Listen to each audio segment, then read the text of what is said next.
Kita beralih ke informasi lain, pemirsa, bagi Anda penyuka keripik pedas pasti sudah hafal ya dengan sejumlah merek terkenal di tanah air. Namun tahukah Anda pemirsa siapa sebenarnya yang menjadi pelopor keripik pedas di Indonesia? Nah, berikut ini ada sosok tangguh dan inspiratif di balik boomingnya bisnis keripik pedas sejak tahun 2010. Bahkan di usia mudanya, ia mampu membuka lapangan kerja untuk ratusan karyawan. Berikut kisahnya untuk Anda.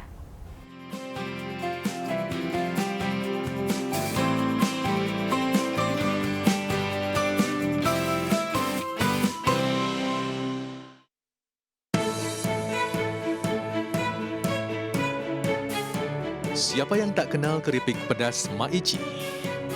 Ya, keripik kentang yang dilumuri cabai itu sempat booming di Indonesia tahun 2010 dan masih berproduksi hingga kini. Bahkan bisa dibilang Maici adalah salah satu pelopor keripik pedas di tanah air yang berasal dari kota Bandung.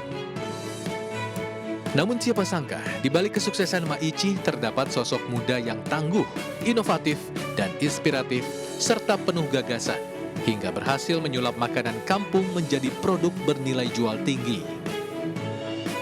Adalah Reza Nur Hilman, bungsu dari 3 bersaudara ini sudah belajar bisnis sejak duduk di bangku SMA tahun 2004, di mana saat itu perekonomian keluarganya tengah terpuruk.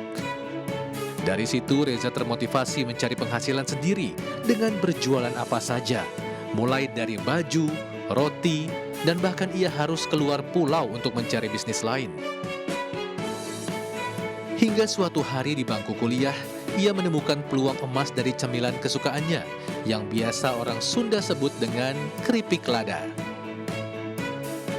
Awalnya ia membeli keripik tersebut dari langganannya di daerah Cimahi, kemudian ia jual ke teman-teman kuliah. Di luar dugaan, keripik tersebut diminati, dan banyak yang menanyakan kenapa dinamai Maici. Begini jawabannya.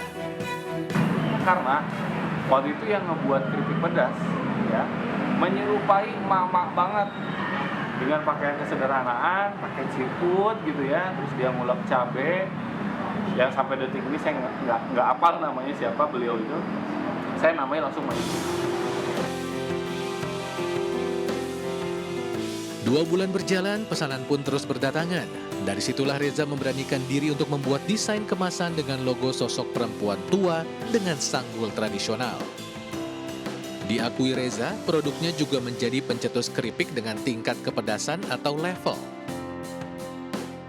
Selain penjualan di toko, Reza juga memasarkan secara online dengan membentuk kelompok reseller yang diberi nama Jenderal Maici.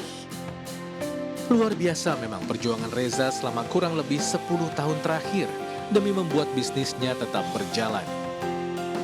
Semangatnya itu bahkan turut memberi inspirasi kepada para stafnya.